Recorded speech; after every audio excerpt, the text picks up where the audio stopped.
Mari Bapak Saudara, hari ini kita mau belajar satu bagian firman Tuhan dari Yeremia pasal 29 ayat 11 sampai ayat yang ke-14 ya. Yeremia pasal 29 ayat 11 sampai 14 dikatakan seperti ini, sebab aku mengetahui rancangan-rancangan apa yang kupikirkan mengenai kamu, demikianlah firman Tuhan, yaitu rancangan-rancangan damai sejahtera dan bukan rancangan malapetaka, untuk memberikan kepadamu masa depan yang penuh harapan. Ketika kamu berseru dan datang untuk berdoa kepadaku, aku akan mendengarkan kamu. Ketika kamu mencari aku, kamu akan menemukan aku. Ketika kamu mencari aku dengan segenap hati, aku akan berkenan kamu menemukan. Demikianlah firman Tuhan. Dan aku akan memulihkan keadaanmu dan akan mengumpulkan kamu dari antara segala bangsa dan dari segala tempat kemana kamu telah kucerai beraikan. Demikianlah firman Tuhan, dan aku akan mengembalikan kamu ke tempat asal dari mana aku telah membuang kamu. Demikian jawab pembacaan firman Tuhan. Yang berbahagialah kita semua Bapak Saudara yang sudah membaca, merenungkan, dan lebih lagi adalah melakukan firman itu dalam kehidupan kita hari lepas hari. Bapak Saudara yang terkasih, memasuki tahun 2025 dengan dibayangi oleh berita-berita yang menakutkan bagi sebagian besar kita Bapak Saudara ya. Akhir tahun 2024 kemarin kita semua digemparkan dengan kecelakaan 4-5 pesawat ya, yang dalam kurun waktu yang bersamaan itu mengalami kecelakaan ya. Dan salah satu yang dekat dengan di telinga kita adalah Jeju Air Bapak Saudara ya, yang ada di Korsel. Itu sangat dekat sekali, di mana mengalami kecelakaan dan korbannya 179 ya, nyawa hilang dari 181 penumpang yang ada di pesawat tersebut. Bapak Saudara, walaupun musibah ini bukan terjadi pada kita, namun musibah-musibah yang jenisnya seperti ini itu buat kita itu jadi kaget dan kita merasa takut. Kenapa Bapak Saudara? Karena kita memikirkan tentang diri kita ke depan. Ya, kita memikirkan bagaimana keluarga kita ke depan. Kita memikirkan orang-orang dekat kita. Bagaimana kalau di tahun 2025 kita mengalami musibah atau kejadian-kejadian yang berat mirip seperti itu. Ya, mungkin di antara kita berpikir seperti ini pada saat itu. Ini kan akhir tahun. Kita lagi mempersiapkan tahun baru. Kita lagi membuat planning untuk tahun yang baru. Tapi kenapa tiba-tiba ya ada datang berita atau kejadian yang membuat kita jadi takut? Salah satu berita lain yang mungkin luput dari pantauan kita, namun dampaknya tidak luput, adalah apa yang terjadi di negara kita Bapak Saudara ya. Di negara kita ada satu persoalan yang sangat serius, yaitu persoalan ekonomi. Bapak Saudara, kalau membaca harian Kompas Bapak Saudara ya, menutupi tahun 2024 ya, di menu utama Kompas dikatakan beritanya seperti ini Bapak Saudara ya. Tahun politik itu boleh terlewati, tapi tantangan ekonomi itu sedang menanti. Ya, tahun politik itu sudah terlewati di tahun 2024, tetapi memasuki tahun 2025 tantangan ekonomi itu sedang menanti. Nah, Bapak Saudara, tantangan yang kita hadapi ke depan adalah tantangan ekonomi. Namun tentu saja yang namanya tantangan ekonomi bukan hanya sekedar tantangan ekonomi, tapi dampaknya itu yang akan sangat berhubungan langsung dengan kehidupan kita. Dampaknya itu akan kemana-mana Bapak Saudara ya, akan berkaitan dengan pekerjaan kita, akan berkaitan dengan usaha kita, akan berkaitan dengan keluarga kita, berkaitan dengan kesehatan kita, pendidikan anak-anak kita, relasi kita, dan banyak hal lain itu pasti akan berdampak dari tantangan ekonomi yang sedang menanti di depan ini Bapak Saudara. Nah Bapak Saudara, semua ini bisa membuat kita khawatir dan takut untuk melangkah bagaimana dengan masa depan kita. Apa yang akan terjadi ke depan? Ya, semuanya tidak pasti. Tapi Bapak Saudara, khawatir atau tidak khawatir, hidup ini akan terus berjalan. Benar Bapak Saudara ya, khawatir atau tidak khawatir, takut atau tidak takut, hidup ini pasti akan berjalan dan tantangan pasti kita akan hadapi. Karena itu Bapak Saudara, salah satu langkah praktis yang biasanya kita ambil walaupun kita tahu keadaan itu sulit. Ya, ke depan pasti ada tantangan, adalah apa? Kita berani bikin list planning ya untuk tahun 2025. Kita berani bikin resolusi. Kita berani bikin planning ke depan walaupun kita tahu di depan itu susah. Saya sangat percaya bahwa sebagian besar dari kita Bapak Saudara memang sudah membuat resolusi dan kita punya planning ke depan, walaupun kita tahu hidup ke depan ini tidak akan mudah Bapak Saudara. Tapi Bapak sini pertanyaannya adalah kenapa kita suka membuat planning atau kita buat resolusi walaupun di tengah-tengah kehidupan ini kita tahu tantangannya nggak mudah. Kenapa Bapak Saudara? Karena Bapak Saudara, yang pertama, pada dasarnya hati kita manusia selalu menginginkan hidup yang sejahtera. Ya, pada dasarnya keinginan hati kita Bapak Saudara ya adalah mendambakan menginginkan hidup yang sejahtera atau hidup yang baik. Yang kedua, saudara, semua kita berharap ya hal-hal sejahtera itu juga datang kepada kita, walaupun kita tahu di depan itu ada kesulitan. Dan yang ketiga, kita tahu kita hidup itu sulit ke depan, tapi kita buat planning supaya apa? Supaya kita mengusahakan yang namanya sejahtera itu benar-benar bisa kita alami dalam kehidupan ini. Nah, saudara yang terkasih, tentu semuanya ini baik, walaupun tidak menjamin bahwa kita akan terhindar dari hal-hal sulit ke depan. Akan tetapi Bapak Saudara, kita di tengah-tengah kekhawatiran dan ketakutan kita, semua rencana-rencana yang kita buat yang belum pasti, ada satu hal yang hari ini Tuhan ingatkan kepada kita, yang sudah pasti akan terjadi, yaitu bicara tentang rancangan Allah. Ya, ada satu hal yang sudah pasti, yang pasti akan terjadi adalah rancangan Allah, Bapak Saudara. Rancangan manusia belum pasti terjadi, tetapi namun rancangan Allah itu sudah pasti akan terjadi. Rancangan Allah tidak tergantung pada kita, planningnya kita, programnya kita. Ya, apa yang akan kita lakukan? Rancangan Allah dan rancangan dirinya sendiri yang akan dia lakukan. Karena itu Bapak, sekali lagi, rancangan manusia itu belum pasti terjadi. Namun satu yang sudah pasti terjadi adalah rancangan Allah itu sudah pasti terjadi. Nah, saudara, berita inilah yang ingin disampaikan oleh Nabi Yeremia dalam bacaan kita pada hari ini. Ayat yang kita baca ini adalah salah satu kutipan yang sangat terkenal, Bapak Saudara ya. Kutipan yang saya percaya dalam Perjanjian Lama paling banyak mungkin dikutip. Untuk apa? Untuk menghibur orang-orang yang sedang berada dalam pergumulan, Bapak Saudara ya. Untuk menghibur orang-orang yang sedang putus asa, orang-orang yang sedang ketakutan. Nah, Bapak Saudara, Nabi Yeremia menulis ini dalam konteks bangsa Yehuda itu sedang dibuang, Bapak Saudara ya. Sedang dibuang di dalam pembuangan di Babel. Sebagai bangsa pilihan, Bapak Saudara ya, orang Israel, bangsa Yehuda, mereka itu sudah punya tanah air sendiri, ya. Mereka itu sudah punya tempat tinggalnya sendiri. Mereka itu sudah punya komunitasnya. Mereka punya tempat ibadah. Tetapi pada saat itu mereka itu harus terpaksa meninggalkan, keluar dari tanah air mereka, keluar dari rumah mereka, keluar dari tempat ibadah mereka, dibuang ke bangsa Babel. Bapak Saudara, kita bisa membayangkan seandainya kalau ini terjadi pada kita, Bapak Saudara. Betapa menyedihkannya hati kita, Bapak Saudara ya. Betapa menyedihkannya hati kita kalau kita ini sudah beli tanah, kita bangun rumah, kita punya lingkungan yang nyaman, kita punya komunitas di gereja, kita punya pekerjaan yang tetap, tapi satu hari kita didatangi oleh orang yang jahat, orang yang tidak suka dengan kita, lalu menggusur kita, menjauhkan kita, membuang kita dari tempat di mana harusnya itu adalah hak milik kita. Saya percaya betapa hancur dan sedihnya hati kita, Bapak Saudara. Itu pasti kita akan alami, kita akan rasakan.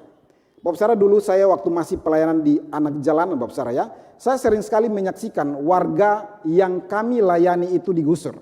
Sering sekali, Bapak Saudara, bukan hanya sekali, 2 kali, Bapak Saudara ya, yang ada di tempat-tempat yang terlarang, tempat-tempat pemerintah ya, atau kolong-kolong tol. Sering sekali saya menyaksikan orang-orang itu digusur. Biasanya Bapak Saudara, kami itu mengedukasi mereka supaya kalau bisa memutus mental atau pikiran yang demikian, jangan tinggal di tempat terlarang atau tempat-tempat seperti ini.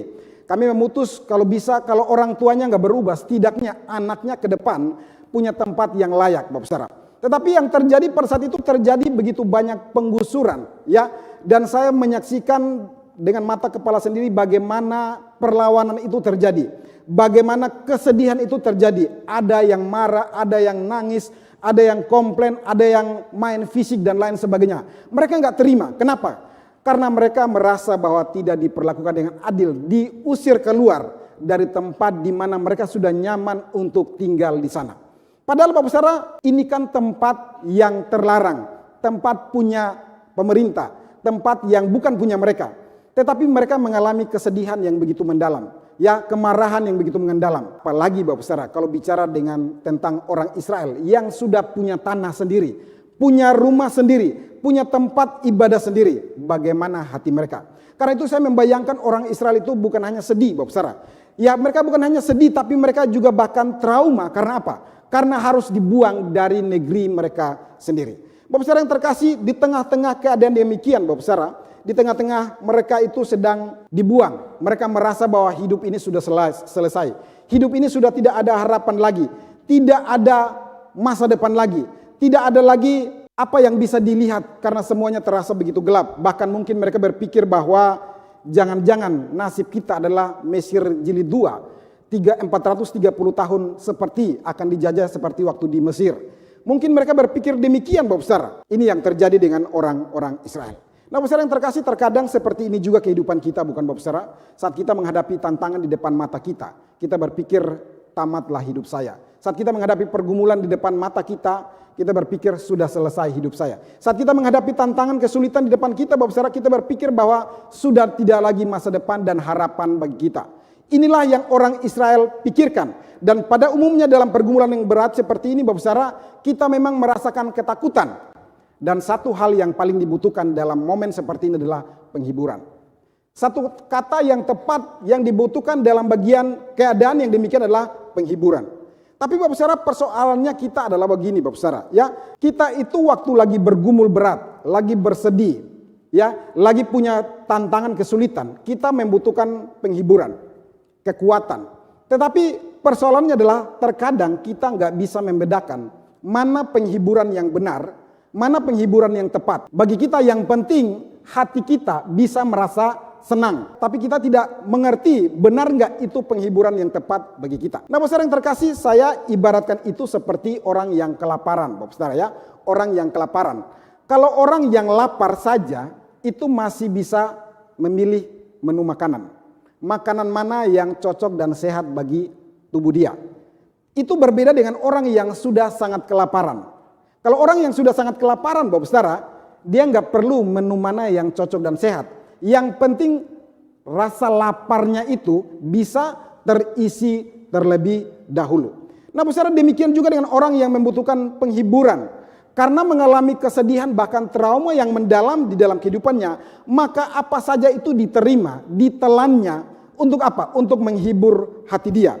Sehingga tidak heran hari ini Bapak Saudara, di dalam menghadapi begitu banyak kesulitan, tantangan, pergumulan hidup, ya, pengajaran-pengajaran yang sesat, pengajaran-pengajaran yang tidak sesuai dengan apa yang firman Tuhan ajarkan, mudah sekali laku, Bapak Saudara, ya, mudah sekali diterima oleh anak-anak Tuhan. Karena apa? Karena mereka itu bukan lapar, tapi mereka sedang kelaparan. Dan sesungguhnya mereka itu butuh Injil di dalam kehidupan mereka. Nah, Bapak Saudara, saat orang-orang Yahuda berada di pembuangan, mereka sedang merasakan kesedihan, ya, kekhawatiran, ketakutan, dan trauma, Bapak Saudara. Maka datanglah berita penghiburan. Tapi persoalannya adalah penghiburan pertama-tama itu bukan datang dari Yeremia. Penghiburan pertama-tama itu datang dari nabi-nabi palsu, Bapak Saudara. Penghiburan pertama itu bukan datang dari Yeremia, tapi datang dari nabi-nabi palsu. Nabi-nabi palsu itu datang dan mengatakan bahwa sebentar lagi Babel itu akan dikalahkan. Nebukadnezar rajanya akan dikalahkan dan kalian akan pulang ke Yerusalem. Bapak Saudara, ini berita yang ditunggu-tunggu oleh orang Israel.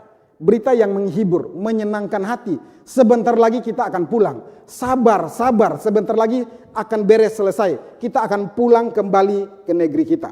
Tapi Bapak Saudara, yang terjadi tidak demikian. Yang terjadi faktanya enggak demikian, Bapak Saudara. Nah, Bapak Saudara, di tengah-tengah keadaan seperti inilah Yeremia membawa berita penghiburan. Tapi bukan sekedar berita penghiburan yang menyenangkan hati. Tapi berita penghiburan yang benar dan tepat. Yang dibutuhkan oleh bangsa Israel pada saat itu. Bapak Saudara, ini jugalah yang menjadi berita penghiburan dan benar bagi kita, Bapak Saudara. Kita tidak hanya membutuhkan berita penghiburan yang menyenangkan hati kita. Tapi kita butuh berita penghiburan yang benar dan tepat. Yang dibutuhkan oleh hati kita hari ini. Karena itu Bapak Saudara, mari kita belajar bersama-sama berita apa saja yang bisa kita pelajari dari bagian firman Tuhan pada hari ini. Yang pertama Bapak Saudara, firman Tuhan mau mengajarkan kita di tengah-tengah pergumulan kehidupan kita yang tidak pasti. Firman Tuhan mengatakan kepada kita, jangan khawatir sebab di dalam Tuhan pasti ada kesejahteraan. Jangan khawatir, di dalam Tuhan pasti ada kesejahteraan. Inilah yang dikatakan oleh Nabi Yeremia, Bapak Saudara, pada ayat 11. Sebab aku ini mengetahui rancangan-rancangan apa yang ada padaku mengenai kamu.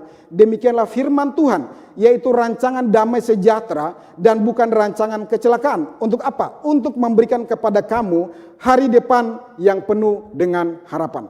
Dalam terjemahan Alkitab versi yang terbaru, Bapak Saudara, lebih mendekati bahasa asli, dikatakan seperti ini. Sebab aku mengetahui rancangan-rancangan yang kupikirkan tentang kamu. Rancangan-rancangan yang Tuhan pikirkan tentang kita, Bapak Saudara. Nah, ayat ini mau ingatkan kita tentang siapa itu Tuhan, Bapak Saudara. Tuhan yang kita sembah adalah Tuhan yang memikirkan umatnya. Tuhan yang memikirkan anak-anaknya. Tuhan yang memikirkan diri kita, Bapak Saudara. Biasanya kalau kita manusia, ya kita itu mikirin orang itu apa, Bapak Saudara? Siapa yang bisa kita pikirkan dalam kehidupan ini, Bapak Saudara? Ya, biasanya kalau kita manusia itu suka mikirin orang yang kita suka. Benar, Bapak Saudara ya? Kalau kita suka, apalagi lagi jatuh cinta, Bapak Saudara ya, kita mikirin terus, Bapak Saudara ya. Nggak bisa tidur, mikirin dia semalaman. Lalu besok pagi kita WA, semalam nggak bisa tidur loh. Kenapa? Lagi sakit nggak mikirin kamu gitu ya. Bisa begitu kalau kita lagi suka sama orang atau jatuh cinta, kita mikirin orang, Bapak Saudara ya. Termasuk itu ya, kalau udah mau sore mau pulang dari kantor ya, masih ada orang yang suka mikirin kita, kasih kita tugas, Bapak Saudara ya. Bos kita kasih tugas gitu ya. Karena dia mikirin kita, dia suka sama kita, makanya kasih tugas. Tapi ada yang kedua, yang nyakitin. Kalau orang nggak benar-benar nggak suka sama kita, dia juga akan terus mikirin kita. Percaya, Bapak Saudara. Kalau Bapak Saudara lagi nggak suka sama orang, ya bukan hanya pas ketemu Bapak Saudara nggak suka, tapi di rumah pun lagi kerja dibayang-bayangi oleh orang itu. Karena apa? Sangat-sangat nggak suka sama orang itu. Nah, Bapak Saudara, ini yang terjadi. Kalau yang ketiga, kita suka mikirin orang yang apa? Mikirin orang yang kalau bisa pinjamin dulu 100, Bapak Saudara ya. Setelah itu kita lupakan. Ya, itu fakta kenyataan. Kalau kita butuh pertolongan, baru kita cari orang. Ya, kita pikirin siapa? Pikirin orang ini dan itu. Tapi kalau sudah tertolong, kita lupakan orang lain. Itu keadaan kita. Tapi ini tidak dengan Allah.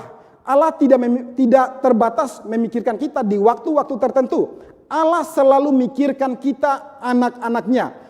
Dia bukan pas lagi suka sama kita, baru dia pikirin kita. Dia lagi mau butuh kita pelayanan, baru dia pikirin kita. Dia lagi punya relasi yang bagus sama kita, atau dia lagi nggak suka sama kita, baru dia pikirin kita. Allah nggak begitu, Bapak Saudara. Allah selalu memikirkan kita karena apa? Karena kita adalah anak-anaknya. Demikian juga dengan bangsa Israel, mereka adalah anak Tuhan. Karena itu Tuhan memikirkan mereka, dan dikatakan Tuhan tidak hanya memikirkan, tapi Tuhan memikirkan dan merencanakan apa yang baik bagi kehidupan mereka hari itu dan juga masa depan mereka. Saya membayangkan hal ini mirip seperti kita orang tua yang selalu memikirkan yang baik bagi anak-anak kita. Kita memikirkan waktu dia lahir, anak kita lahir, kita pikirkan apa? Asupan yang terbaik. Waktu dia sudah mau sekolah, kita cari sekolah yang terbaik. Waktu dia kekurangan dalam hal skill, kita berikan skill-skill yang terbaik. Waktu dia mau kuliah, kita pikirkan tempat kuliah yang terbaik, kita biayai. Kita carikan gereja, komunitas yang terbaik bagi dia. Bahkan ada orang tua yang memberikan aset kepada anak-anaknya, walaupun anaknya sudah bisa mandiri. Kenapa? Karena seorang bapak sebagai orang tua memikirkan yang terbaik bagi anaknya. Itu hal yang normal dan wajar. Nah, bagaimana dengan Tuhan, Bapa kita yang di sorga, yang tidak terbatas? Kalau Bapa di dunia saja terbatas tapi memikirkan anaknya, apalagi Bapa yang di sorga yang tidak terbatas. Pasti dia pikirkan dan dia rencanakan, dia persiapkan yang terbaik bagi setiap kita anak-anaknya. Inilah yang harusnya ada dalam pikiran kita. Perbedaan kita manusia dan Tuhan adalah kita terbatas dalam banyak hal, merencanakan, melakukan, menggenapi. Tetapi tidak dengan Tuhan. Tuhan selalu merencanakan yang terbaik bagi kita dan dia pasti akan menggenapi apa yang dia sudah rencanakan bagi kita. Karena itu Bapak Saudara, hari ini walaupun kita lagi dalam keadaan sulit, ya, dalam banyak pergumulan, lagi terpuruk, sepertinya sudah tidak ada jalan keluar. Di tahun 2025, kenapa saya memulainya dengan tantangan yang begitu besar? Kenapa saya menjalaninya dengan satu hadangan di depan yang begitu besar? Jangan lupa, Tuhan itu memikirkan kita. Kita kalau sudah pusing, sudah terbatas, sudah mentok mikirnya, jangan lupa, Tuhan itu lagi mikirkan kita. Tuhan lagi menyiapkan bagaimana caranya menolong kita. Tuhan lagi mau menolong kita dalam setiap pergumulan-pergumulan kita. Sebab apa? Dia adalah Bapa kita di surga yang tahu yang terbaik bagi setiap kita anak-anaknya. Karena itu Bapak Saudara, inilah yang berbanding terbalik dengan kata kecelakaan Bapak Saudara ya. Kecelakaan yang dirancang ya Bapak Saudara ya. Kalau Tuhan itu merencanakan kesejahteraan, merencanakan damai, merencanakan hal-hal yang baik kepada kita, berbanding terbalik dengan kecelakaan yang dibicarakan di sini. Kecelakaan yang dibicarakan di sini ini berbicara tentang apa? Orang Israel itu dibuang ke Babel, lalu musuh itu mau menghancurkan kehidupan mereka. Itulah kecelakaan. Musuh itu merencanakan kalau bisa mereka ditawan seumur hidup, bahkan kalau bisa mereka dimusnahkan, dipunahkan agar nama dan bangsa mereka itu hilang. Itulah rancangan kecelakaan yang dilakukan musuh kepada orang-orang Israel. Akan tetapi yang Tuhan mau berikan kepada mereka bukan kecelakaan, tapi Tuhan merencanakan kesejahteraan kepada mereka. Akan tetapi Bapak Saudara, yang pertama-tama Tuhan mau ajarkan dan bentuk daripada kehidupan orang Israel adalah sejahtera itu bukan karena berada di Yerusalem. Karena mereka ngotot sekali, pengen sekali pulang ke Yerusalem. Tetapi Tuhan mau ajarkan kepada mereka di dalam pembuangan sekalipun. Kesejahteraan itu bukan karena berada di Yerusalem, melainkan karena apa? Berada di dalam Tuhan. Kecelakaan itu bukan karena jauh dari Yerusalem, berada di tempat musuh. Tapi kecelakaan itu terjadi karena apa? Jauh dari Tuhan. Sejahtera itu bisa terjadi bukan karena berada di Yerusalem, tetapi karena berada di dalam Tuhan. Tapi kecelakaan itu dimulai karena kita berada di luar Tuhan. Pasti kehidupan kita celaka. Bapak Saudara yang terkasih, Tuhan tak pernah pikirkan dan merencanakan kecelakaan bagi setiap kita anak-anak Tuhan. Tidak pernah. Celaka itu terjadi kalau apa? Kalau Tuhan meninggalkan. Celaka itu terjadi kalau Tuhan meninggalkan. Celaka itu terjadi kalau tidak ada nabi yang memberitakan firman Tuhan. Celaka itu terjadi kalau tidak lagi ada firman Tuhan. Tetapi faktanya yang terjadi adalah Tuhan selalu ada. Selalu ada nabi, selalu ada firman Tuhan yang bersama-sama dengan kita. Tuhan itu selalu hadir Bapak Saudara. Nabi itu diutus datang. Hamba-hamba Tuhan itu ada. Bahkan firman Tuhan Alkitab itu ada. Itu artinya Tuhan selalu merencanakan kesejahteraan, kebaikan kepada anak-anak Tuhan. Karena itu Bapak Saudara, kembali kepada Tuhan itu adalah jauh lebih sejahtera daripada sekedar kembali kepada Yerusalem. Ini yang Tuhan mau ajarkan kepada orang Israel. Mungkin dulu kita adalah orang-orang yang sukses dan kita memimpikan, saya mau sejahtera, saya harus kembali kepada dulu bagaimana saya sukses sejahtera. Tapi firman Tuhan ajarkan kepada kita, sejahtera itu bukan kembali ke sana, tapi sejahtera itu pertama-tama adalah kembali kepada Tuhan. Sejahtera itu bukan seperti orang Israel harus kembali ke Yerusalem dan saya sejahtera, saya damai. Bukan. Sejahtera itu pertama-tama adalah kembali dulu kepada Tuhan. Dan Tuhan akan bekerja memberikan kesejahteraan itu dari hati kita pertama-tama, lalu dilanjutkan dengan kehidupan kita. Kembali kepada Tuhan akan jauh lebih sejahtera daripada sekedar kembali kepada kesuksesan apapun juga yang pernah kita raih dan atau akan kita raih. Ini yang harusnya Bapak Saudara kita pikirkan di dalam kehidupan kita. Dan inilah yang harusnya orang Israel itu lihat di dalam kehidupan mereka. Bapak Saudara yang terkasih dalam Tuhan, ingat bahwa Tuhan tidak pernah merancang kecelakaan bagi kita. Tuhan selalu merancang kesejahteraan. Karena itu Tuhan datang cari kita. Tuhan datang cari kita, menemukan kita dan selamatkan kita. Dia cari kita dan berikan Injil itu kepada kita. Artinya dia merancang, dia memikirkan dan dia merancang hal yang paling baik yang kita butuhkan, yaitu kehidupan yang sejahtera. Bapak Saudara yang terkasih, inilah rancangan kesejahteraan dari Tuhan. Rancangan demikian menjamin hari depan dan harapan setiap anak-anak Tuhan. Masa depan itu pasti ada, sejahtera itu pasti ada. Namun Bapak Saudara, satu yang perlu kita ingat, Tuhan itu bisa pulihkan keadaan kita Bapak Saudara. Ya, Tuhan itu bisa pulihkan keadaan kita, tapi jauh lebih sejahtera kalau terlebih dahulu Tuhan pulihkan hubungan kita. Jauh lebih sejahtera kalau Tuhan sudah pulihkan hubungan kita dengan kita dan Dia, dengan Tuhan, dengan kita dan sesama, dan kita dan orang-orang di sekitar kita. Sejahtera itu dimulai dari sana. Dan kita bersyukur Bapak Saudara bahwa Tuhan telah melakukan itu di dalam Tuhan kita Yesus Kristus. Bapak Saudara, poin kedua yang harus kita setujui dan kita terima di dalam menjalani kehidupan yang penuh dengan tantangan. Tuhan itu bekerja mendatangkan sejahtera itu bagi kita dengan cara apa Bapak Saudara? Tuhan itu mendatangkan sejahtera dengan cara melalui penderitaan. Dengan jalan penderitaan. Hidup sejahtera itu dihasilkan melalui penderitaan. Inilah mengapa saya katakan kita perlu setuju dan kita perlu terima ini dalam kehidupan kita. Kita perlu setuju dan terima ini dalam kehidupan kita. Bahwa hidup sejahtera pasti dihasilkan melalui apa? Penderitaan. Saya sangat percaya bahwa berita ini memang tidak mudah untuk kita terima. Apalagi di awal tahun Bapak Saudara ya. Harusnya di awal tahun itu banyak berita berkat Bapak Saudara ya. Tetapi Bapak Saudara, inilah yang harus menjadi pikiran kita dan kita harus terima, setujui. Supaya tidak kaget waktu kita menghadapi penderitaan atau tantangan di depan Bapak Saudara. Walaupun berita ini tidak mengenakan bagi kita. Tetapi kenyataannya akan lebih mengenakan kalau kita tidak bisa terima bahwa Tuhan menghasilkan kesejahteraan melalui penderitaan. Harusnya kita terima dan kita akan melihat bagaimana Tuhan itu membentuk kesejahteraan saya melalui setiap kesulitan dan penderitaan. Inilah yang terjadi dengan orang Israel Bapak Saudara, bangsa Yehuda pada saat itu. Mereka itu nggak mau lama di Babel. Mereka nggak mau lama di pembuangan. Karena itu waktu Nabi palsu bilang, kamu cuma 2 tahun. 2 tahun itu cepat Bapak Saudara ya. cuman 2 tahun dibuang. Kalau dibuang 2 tahun, mereka pasti senang. Wah, berarti nggak sampai 430 tahun kayak nenek moyang mereka.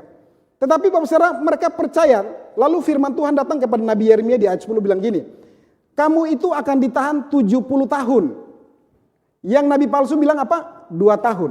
Yeremia bilang apa? Enggak, jangan percaya nabi palsu. Kamu itu akan ditahan di sana 70 tahun. Jauhnya sangat jauh Bapak Saudara ya, berbeda angkanya Bapak Saudara ya.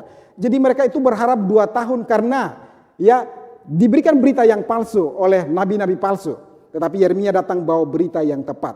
Ya, 70 tahun kamu akan ditahan di Babel. Nah Bapak Saudara, mengapa perlu waktu 70 tahun? Itu sama dengan pergumulan kita. Kita suka bertanya, mengapa begitu lama saya menghadapi pergumulan hidup ini Tuhan? Saya sudah nggak sanggup lagi, saya sudah putus asa. Saya sudah berdoa dan menangis dan lain sebagainya. Pertanyaannya sama. Sama pertanyaannya waktu itu. Kenapa 430 tahun harus ditahan di Mesir? Kenapa harus 40 tahun orang Israel itu berjalan lewat padang gurun? Pertanyaannya sama. Mengapa harus 70 tahun? Mereka itu dijajah di sana. Bapak Saudara, sebab Tuhan itu mau memakai penderitaan. Untuk apa? Untuk membentuk sejahteranya mereka. Tuhan mau memakai penderitaan kita yang kita alami, tantangan kesulitan, untuk mendatangkan apa? Kesejahteraan bagi kita. Tuhan memakai semuanya itu untuk membentuk kita, membuat hati kita damai, utuh, terbentuk, sejahtera itu benar-benar nyata dengan kualitas yang Tuhan mau berikan kepada kita. Karena itu Bapak Saudara, Tuhan mau menolong kita dengan cara apa? Mau menjauhkan kita dari kesejahteraan yang palsu. Banyak kesejahteraan yang palsu, yang kedengarannya enak, tetapi itu hanya bertahan sesaat. Dan itu pasti akan membuat kita menyesal.